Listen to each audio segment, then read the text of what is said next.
Attack number 15 is going to deal with a headlock from the rear. Okay, Chris comes from the rear and puts me in a headlock. Okay, right away I'm going to have to react. Number one, because I don't want him to curve back, and number two, it came from the rear. The first thing I'm going to do is I'm going to plug the hands, because the primary danger is basically him choking me.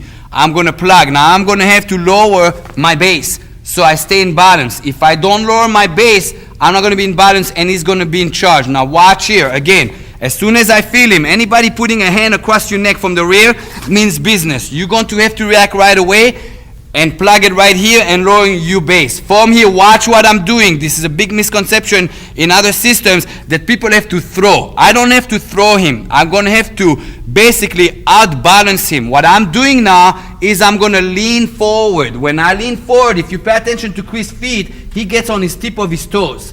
In other words, all his weight gets tilted up front. Therefore, when I throw him, I don't end up yanking. A lot of people try to yank, and when you under an adrenaline rush in the street, you might pull you back. Yes, you threw him, you pull you back. Guess what? He gets back up and he beats the shit out of you, which is not good for you. So in other words, I come in here. From here, I'm coming down and I'm tilting. As soon as I feel him light, I'm going to try to put my forehead on this knee by turning and taking him over. Okay, I never picked up his weight. I basically tilted his weight off me. Again, he comes in, first thing drop. Get your base so you can be in balance. Tilt him forward first. Don't rush. In other words, if you panic and you rush, you're not going to have it and you're going to go into a strength struggle. I don't want to struggle with him. Chris is much bigger than me. I want to use his weight against him. Now all his weight is up front and all I do is turn and down he goes. From here, of course, I got objectives.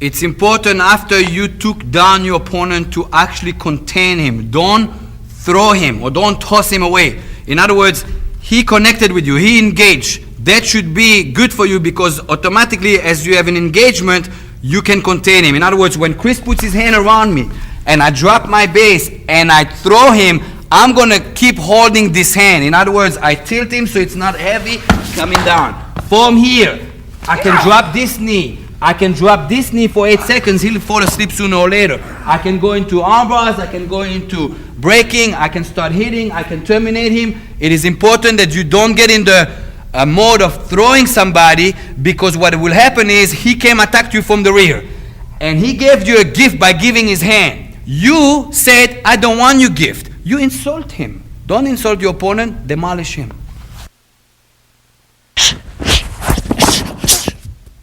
Again.